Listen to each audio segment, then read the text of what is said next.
हमारी साइकिल है फर्राटेदार, लेकर जाती हमको गांव के उस पार। ओहो, निकला हूँ मैं करने दूध का व्यापार। मनसुख सुनीता चाची के घर के बाहर साइकिल रोकता है और घंटी बजाता है। काकी, आ जाओ, दूध ले लो। लाओ भाई, आज जरा आधा लीटर दूध ज्यादा दे देना, मेरी बिटिया को खीर खाने का मन है।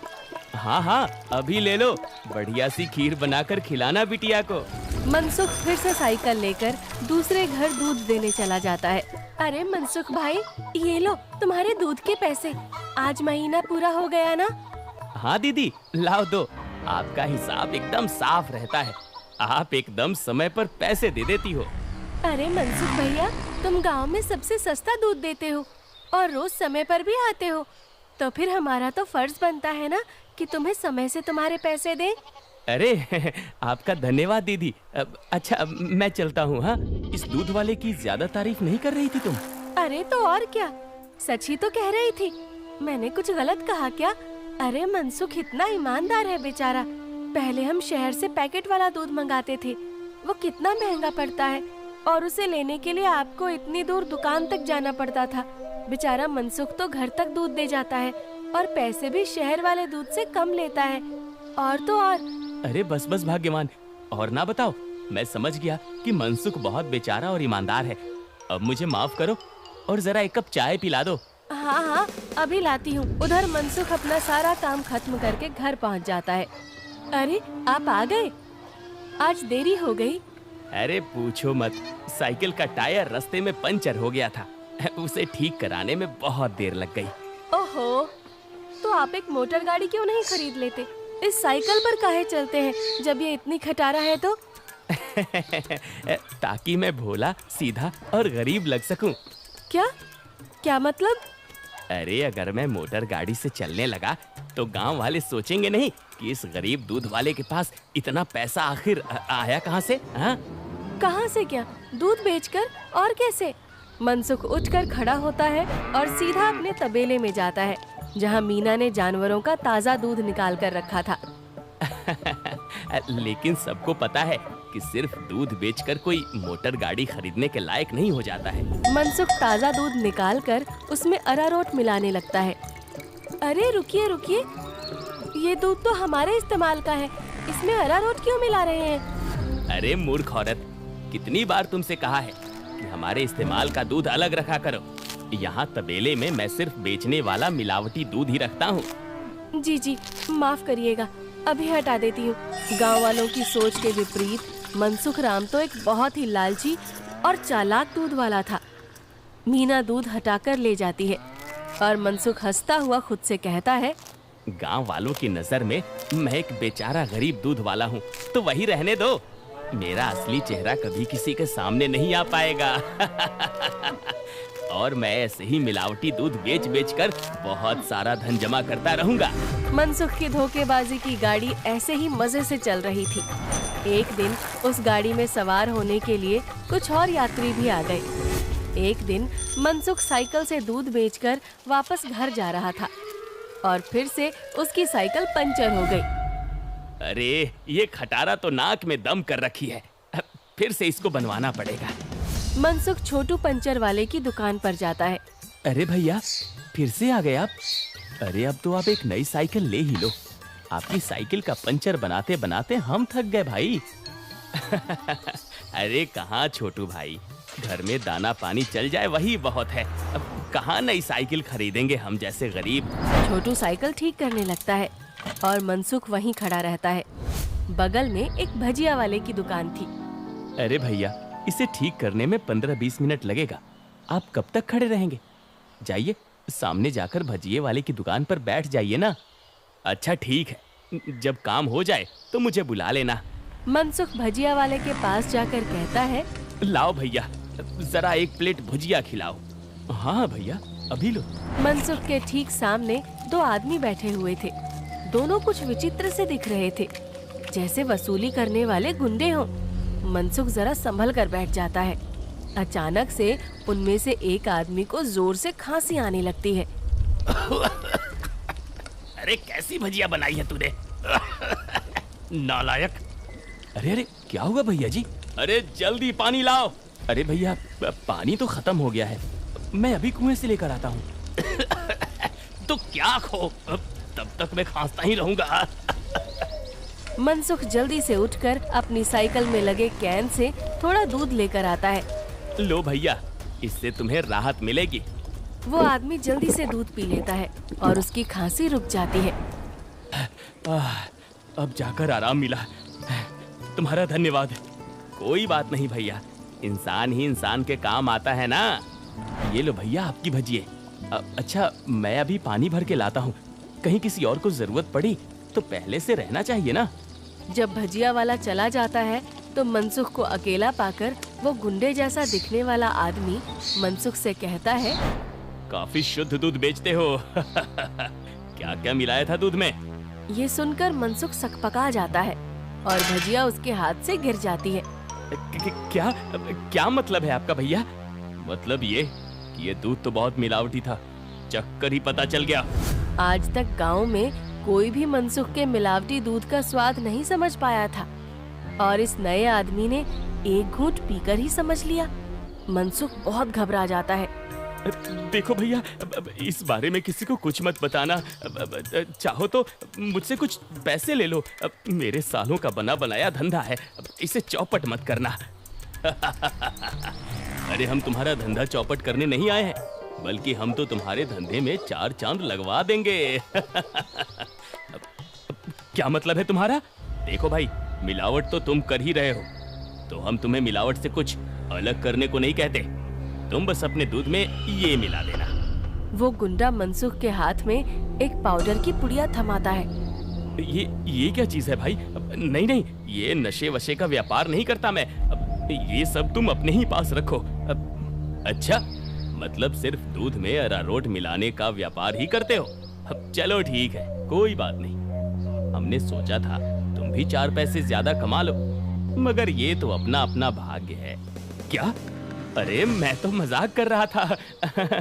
मैं तैयार हूँ भाई। अब सामने से आती लक्ष्मी को भला कौन मना कर सकता है। लाओ लाओ, पुड़िया इधर लाओ। ये हुई ना बात। तो फिर ये लो, इस एक पैकेट को एक बड़े दूध के केन में मिलाना, इससे कम या ज्यादा में नहीं, तभी स्वाद में किसी को अंतर नहीं पता चलेगा। और हाँ, इसे मिलाने के बाद तुम्हारे दूध की डिमांड गांव में 4 गुना हो जाएगी। लोगों को ये बहुत अच्छा लगने लगेगा और चाह कर भी बिना इसे कोई पिए रह ही नहीं पाएगा। एक पुड़िया का 1000 रुपए हुआ। अरे अब ये तो बहुत ज्यादा है भैया। अच्छा, ज्यादा लग रहा है? अब चलो कोई बात नहीं, मत खरीदो। अभी ये भजिया वाला आएगा ना तो इसे ही बेच देंगे। ये तो खुशी खुशी 1000 रुपए में खरीद लेगा। अरे अरे नहीं, रुको रुको, मैं देता हूँ ना पैसे। ये लो। शाबाश, चलो अगले हफ्ते मिलते हैं। मनसुख की साइकिल ठीक हो गई थी और वो पुड़िया लेकर वापस घर जाता है। जब मनसुख दूध में पुड़िया मिला रहा था, तभी वहाँ पर मीना आ जाती है। अरे ये आप क्या कर रहे हैं जी? ये है जल्दी से अमीर होने का शॉर्टकट। बहुत हुआ अरारोट मिलाना, अब देखो कितनी जल्दी हम अमीर होते हैं। अरे वाह, आप तो बहुत समझदार आदमी हैं। कितना अच्छा हुआ जो मेरी माँ ने आपसे मेरी शादी करवाई। अच्छा, काश मैं भी ऐसा ही कह सकता, भाग्यवान। जी क्या? मैं समझी नहीं। नहीं नहीं, कुछ नहीं। अच्छा ठीक है, मैं खाना बना रही हूँ, आप जल्दी से हाथ मुंह धोकर आ जाइए। 1 हफ्ता बीत गया और मनसुख के दूध की डिमांड वाकई में बढ़ गई थी। उसे अच्छा खासा मुनाफा होने लगा था और उसका लालच भी अब 2 गुना हो गया था। मुझे कम से कम 10 पुड़िया दे दो, लेकिन हमेशा संभल कर इसका इस्तेमाल करना। कुछ भी हो जाए, हमने जितना बोला है उससे ज्यादा पाउडर मत मिलाना दूध में, वरना लेने को देने पड़ सकते हैं। हाँ हाँ, मैं ध्यान रखूंगा।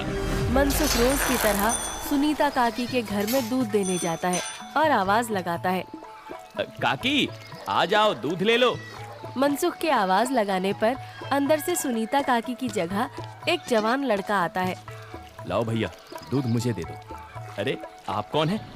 आपको पहले तो कभी गांव में नहीं देखा। अरे मनसुख, ये मेरा भतीजा है, अपने पिताजी के साथ यहाँ कुछ दिनों के लिए छुट्टी पर आया है। अच्छा, छुट्टी पर? शहर में क्या नौकरी करते हो भैया? पुलिस में हूँ। पुलिस का नाम सुनते ही मनसुख घबरा जाता है और उसके हाथ से बर्तन छूट जाता है। सारा दूध नीचे गिर जाता है। अरे अरे, ये क्या हो गया? ये दूध कैसे गिर गया? वो गलती से हाथ से बर्तन फिसल गया था काकी। कोई बात नहीं, दूसरा दूध दे दो। अरे नहीं, आज तो दूध खत्म हो गया है काकी। मैं कल आता हूँ ना। अच्छा, अब मैं चलता हूँ। इतना कहकर मनसुख जल्दी से वहाँ से भाग जाता है। मनोज और सुनीता दोनों को मनसुख की ये हरकत बहुत अजीब लगती है। ये इसे क्या हो गया? इसने ऐसा तो पहले कभी नहीं किया। होगी जरूर कोई बात। खैर चलिए अंदर चलते हैं बुआ जी। आज तो बाल बाल बचा। कहीं उस पुलिस वाले को सच का पता चल जाता तो आज तो मैं गया काम से। बाकी की जिंदगी जेल के अंदर काटनी पड़ती। उफ। अरे क्या हुआ जी? आप ऐसे हाँफ क्यों रहे हैं? फिर से कुत्तों ने दौड़ा दिया था क्या? अरे चुप करो तुम। तुम्हारे ही बोलने की कमी है इस वक्त। जाओ यहाँ से। मेरे सर में दर्द हो रहा है, उसे और मत बढ़ाओ। क्या आप भी? मैं जब भी बोलती हूँ पता नहीं कैसे आपके सिर में दर्द होने लग जाता है। ओफो, तुम्हारे सामने आकर बैठना ही पाप है। मैं जा रहा हूँ यहाँ से। मनसुख गुस्से में घर से बाहर जाने लगता है और तभी वो देखता है कि सामने से मनोज चला आ रहा है। अरे दादा रे, ये वापस यहाँ क्यों आ रहा है? मनसुख जल्दी से वापस घर के अंदर भाग जाता है। देखा, नहीं रह पाए ना मेरे बिना। हाँ। अरे चुप करो तुम, जब देखो तब बकवास। क्या मैं अंदर आ सकता हूँ? जी, आप यहाँ आइए आइए। हाँ, वो दूध गिर गया था ना, तो बुआ जी ने कहा कि आपके घर आकर दूध ले जाऊं। बड़ा विश्वास है उन्हें आप पर। मैंने कहा कि पास की किसी दुकान से जाकर दूध ले आऊं, लेकिन उन्होंने कहा कि मनसुख भाई के वहां से ही दूध लेकर आओ। अरे ऐसी बात है क्या? ये तो काकी का बड़प्पन है, वरना मैं तो बस मामूली सा दूध वाला हूँ। अच्छा, ऐसा लगता तो नहीं है। गांव में तो आपके बहुत चर्चे हैं। मैंने तो आज तक किसी आम दूध वाले का इतना नाम नहीं देखा है। मनसुख थोड़ा घबराता है और फिर मीना से कहता है, इन्हें चाय वाय पिलाओ, मैं इनके लिए दूध लेकर आता हूँ। ये शहर से आए हैं, बहुत बड़े पुलिस वाले हैं। अरे वाह, आप बैठिए, मैं अभी आपके लिए चाय लेकर आती हूँ। मनसुख तबेले में जाकर शुद्ध दूध निकालता है। अरे अब मैं क्या करूँ? इसे मिलावटी दूध कैसे दूँ? और अगर एकदम शुद्ध दूध दिया तो फिर सुनीता काकी को स्वाद अलग लगेगा। ये तो मैं अच्छा फंस गया हूँ। मनसुख सोच विचार में डूबा था और उधर मीना चाय बनाकर ले आती है। लीजिए, गर्मा गर्म चाय और पनीर के पकौड़े खाइए। मनसुख तबेले से बाहर आकर बहाना बनाता है। अरे आज इतनी गर्मी है ना, जो भी बचा हुआ दूध था वो तो फट गया। माफ करना, आप इतनी दूर आए और दूध ही नहीं बचा। अरे चलिए, कोई बात नहीं। आज हमारे नसीब में आपके यहाँ का दूध नहीं लिखा है, तो कोई बात नहीं। वैसे भाभी जी ने बहुत कमाल की चाय और पकौड़े बनाए हैं। एकदम शुद्ध दूध और पनीर का स्वाद था। अब मैं चलता हूँ। मनोज इतना कहकर चला जाता है। पीछे से मनसुख चिढ़ते हुए मीना से कहता है, अरे क्या जरूरत थी पकौड़े बनाने की? अरे केवल चाय देती ना, उससे ज्यादा स्वाद नहीं देना था। छी छी, कैसी बातें करते हो? मेहमान तो भगवान होता है ना। ओफो, तुमसे बहस करना ही बेकार है। गुस्से में मनसुख चला जाता है। मनोज के डर से कुछ दिनों तक मनसुख किसी को भी दूध देने नहीं जाता और बीमारी का बहाना लगा देता है। ये क्या चल रहा है दूध वाले? तुम हमसे पुड़िया क्यों नहीं ले रहे हो? कहीं किसी और से सौदा तो नहीं कर लिया? अरे नहीं, गांव में एक पुलिस वाला आकर ठहरा है। उसके रहते मैं मिलावटी दूध नहीं बेच सकता। कुछ दिन इंतजार करना पड़ेगा। क्या? अच्छा ठीक है, तब तो हमें मिलाना भी नहीं चाहिए। इसी तरह मनसुख और गुंडों का काम कुछ दिन तक ठप रहता है। एक दिन अचानक से मनसुख देखता है कि मनोज सवेरे ही बैग लेकर स्टेशन की तरफ जा रहा था। अरे आप वापस जा रहे हैं? हाँ भाई, मेरी आज शहर की वापसी की ट्रेन है। अगली बार आऊंगा तो अपनी तबीयत बढ़िया रखना, तब तुम्हारे घर का शुद्ध दूध और पनीर जरूर खाऊंगा। इतना कहकर मनोज चला गया और मनसुख खुशी से तबेले में गया। चलो बला टली, अब फिर से काम पर लगता हूँ। मीना पहले से ही खड़ी दूध में पुड़िया वाला पाउडर मिला रही थी। अरे ये क्या चल रहा है? वो मैंने सोचा आप बहुत दिनों से काम पर नहीं गए हैं, तो आज आपसे कहूँगी काम पर जाने को। और ये पाउडर यहीं रखा था, तो मैंने सोचा मैं ही मिला दूं। मनसुख ने देखा कि मीना के हाथ में एक पुड़िया थी। अरे तुम अपने काम से काम रखा करो, ज्यादा मेरे काम में अपनी नाक मत घुसाया करो। हटो अब। मनसुख दूध की कैन लेकर चला जाता है। मीना चिढ़ते हुए जमीन पे पड़ी 4 और पुड़िया उठाते हुए खुद से कहती है, जब देखो तब चिल्लाते रहते हैं। इनका काम आसान करने पर भी चिल्लाते हैं। 5 पुड़िया दूध में डाल दी तो इन्हें तो आसानी हुई ना, कभी समझते ही नहीं। मनसुख दूध सारे गांव में बांटकर घर आ गया। इतने दिनों बाद आज काम किया, मैं तो बड़ा थक गया। जैसे ही मनसुख सुस्ताने बैठा, उसके कॉलर पर मनोज ने हाथ रखा। मनोज को देखकर मनसुख के होश ही उड़ गए। तुम यहाँ? अरे दूध वाले, नशे का तो ठीक है, मगर इतना नशा कौन मिलाता है दूध में कि पहली घूंट में ही आदमी का सर चकरा जाए? क्या ये क्या बकवास है? मैं नहीं जानता ये सब तुम क्या कह रहे हो। अब और तुम्हारी तो ट्रेन थी ना? जी हाँ, मगर मेरी ट्रेन कैंसिल हो गई है और आपकी ट्रेन का समय हो गया है। चलिए, अब आपकी ट्रेन सीधा हवालात में जाकर रुकेगी और रास्ते में आपके साथियों को भी सवार कर लेंगे। मतलब? मैं जैसे ही घर वापस गया, बुआ जी ने मुझे 1 गिलास दूध दिया। दूध पीते ही पता चला कि उसमें कितना नशा था और मेरे जाते ही तुम्हारी तबीयत एकदम ठीक हो गई। बस मैं समझ गया कि क्या हेरा फेरी कर रहे हो तुम। नहीं, कोई हेरा फेरी नहीं है, मैंने कुछ नहीं किया। जरूर किसी ने मुझे फंसाया होगा। शहर से मैंने अपनी टीम बुला ली है, बाकी की तहकीकात तो वो लोग करेंगे। फिलहाल तुम चलो मेरे साथ थाने, बाकी के सवाल जवाब वहीं होंगे। मनोज घसीटकर मनसुख को थाने ले गया और पूरे गांव को लालची चालाक दूध वाले का असली चेहरा दिख गया। मनसुख के साथ साथ उसके साथी भी पकड़े गए।